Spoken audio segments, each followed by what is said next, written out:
वनवास का चौथा वर्ष चल रहा था। गहरा, अनंत और शांत दंडकारण्य वन अपनी ही धुन में जी रहा था। सुबह का समय था। सूरज की कोमल किरणें ऊंचे पेड़ों के पत्तों से छनकर जमीन पर पड़ रही थी। हवा में मिट्टी और फूलों की सुगंध थी।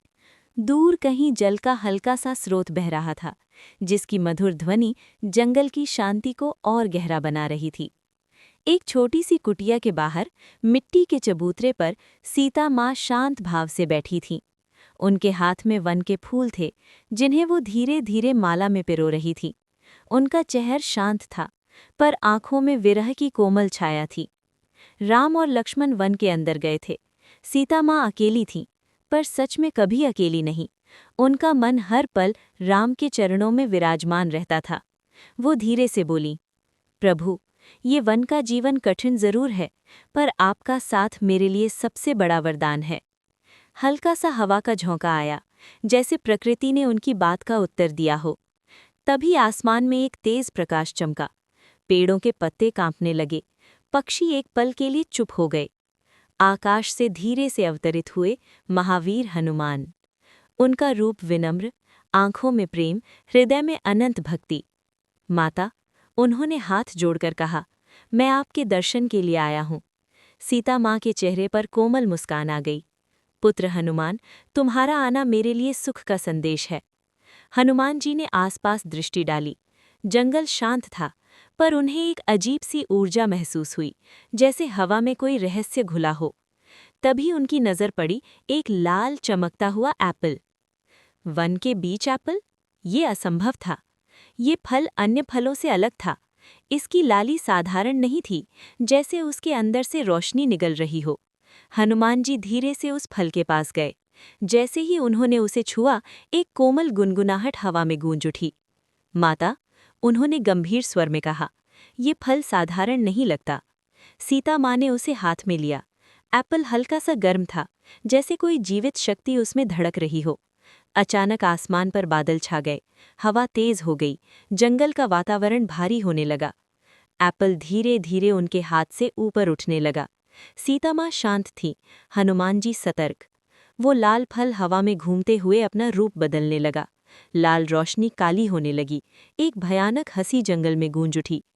मैं माया काल हूँ। एक विशाल राक्षस का रूप सामने प्रकट हुआ।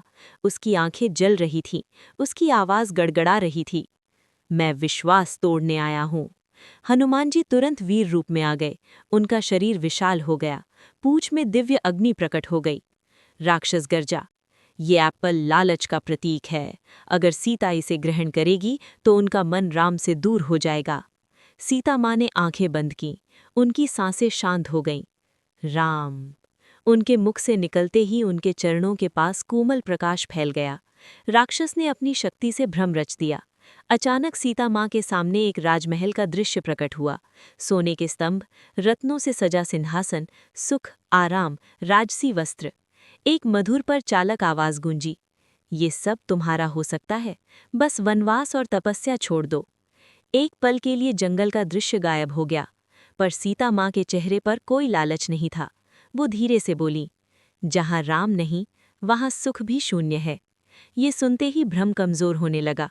हनुमान जी गरजे, माता का विश्वास हिमालय से भी ऊंचा है। राक्षस ने अग्नि के गोले बरसा दिए।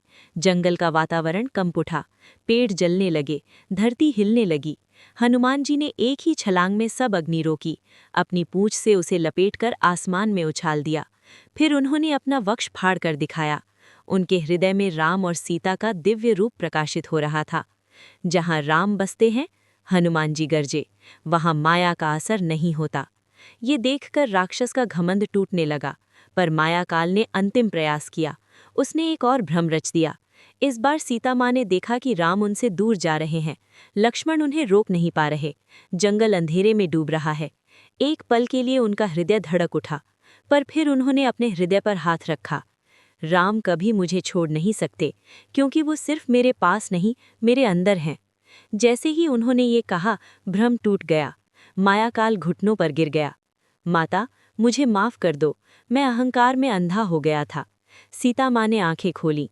उनका चेहरा दया से भरपूर था। हर जीव को सुधरने का अवसर मिलता है, वो बोली। हनुमान जी ने अपनी अग्नि शांत की। उन्होंने राक्षस के सिर पर हाथ रखा। मायाकाल का रूप धीरे धीरे प्रकाश में बदलने लगा। उसका अंधेरा मिट गया। वो एक कोमल रोशनी बनकर आसमान में विलीन हो गया। एप्पल फिर जमीन पर आ गिरा। अब वो साधारण फल था।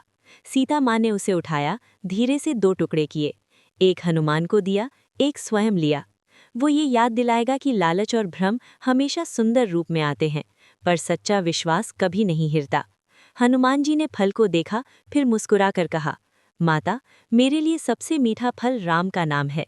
तभी वन के रास्ते से राम और लक्ष्मण लौटते दिखे। राम ने ये दृश्य देखा।